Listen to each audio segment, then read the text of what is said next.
Hey everybody, welcome to our 21-day journey. We're diving into the Gospel of John. I'm so glad that you're with the journey with us. And I want to give you some context in this session in just kind of prompting you to dive into the Gospel of John and what it's all about. So first of all, John was an apprentice of Jesus, one of the 12, but he was also the brother of James. He's known as a son of Zebedee, and he had a nickname, him and his brother, the Sons of Thunder, so that they must have created some trouble in their early years to receive that nickname. But one of the cool things about John is that he's also known as a beloved disciple, like the one whom Jesus loved, had affection for, perhaps the closest in friendship to Jesus of all the disciples. And I love the picture of the Gospel of John because he wrote this gospel, this account of the life of Jesus, later in life. He was probably in his 70s. This is like AD 90. So he's reflected now for, 40 plus years on what happened to Jesus since Jesus' death, and he's been living faithfully for the Lord. And now he writes this gospel to stir up faith in others. I'm guessing that he's like older in age. He's like, I want to pass on to others that which Jesus has given to me.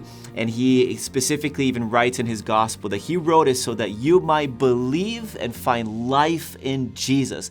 So as we approach this gospel, that's how we approach it. And he has all these like writings between the lines. So there's 7 signs that he gives to us. There's 7 I am statements. There's 7 witnesses throughout his gospel. So as you read, as you begin, I want to encourage you to read between the lines, to ask the Holy Spirit to reveal things to you that are not just in the written words, but things that are behind the words that John is trying to give to us. Now, the power of all of this is in inviting the Holy Spirit to speak.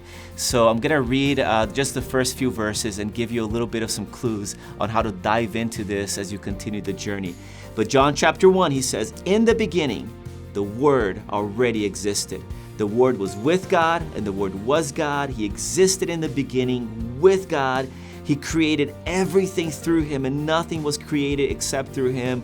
The Word gave life to everything that was created, and His life brought light to everyone. The light shines in the darkness, and the darkness can never extinguish it."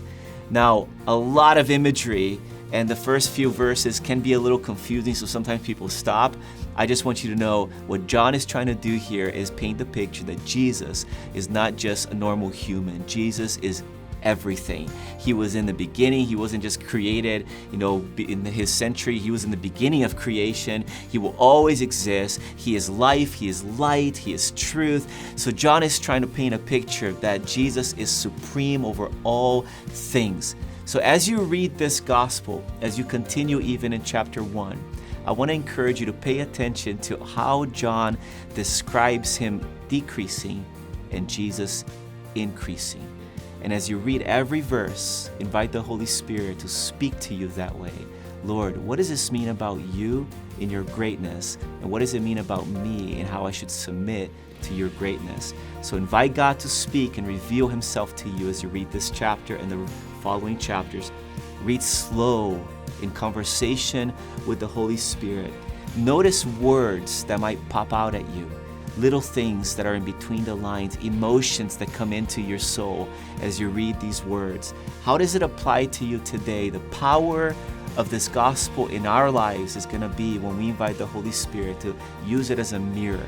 So as you read, as you internalize, as you commune with God through these words, say, Holy Spirit, have your way in me. I will decrease so that you can increase. And everything you say to me, I will do today. That's my encouragement to you as you dive into the Gospel of John.